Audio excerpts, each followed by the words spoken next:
HDR Light Studio ships with masks that you can use to change the shape of your lights. Let's learn how to use them.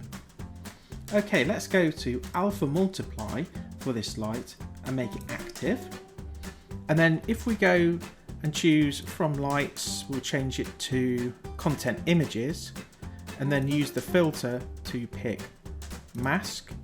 We can see there's a range of different shapes for masks.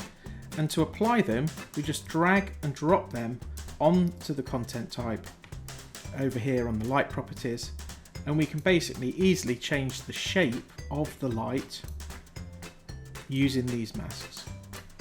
We have a range of different shapes and they can suit a lot of different situations where you want to, say, add a bit of a bend to your light, or maybe you've got something you want to see in the reflection in the car and you need a bit of a kind of a wave shape like that, or maybe you've got a product and on the screen of the product you need to cut across from corner to corner. So we hope you enjoy using these mask images that ship with HDR Light Studio.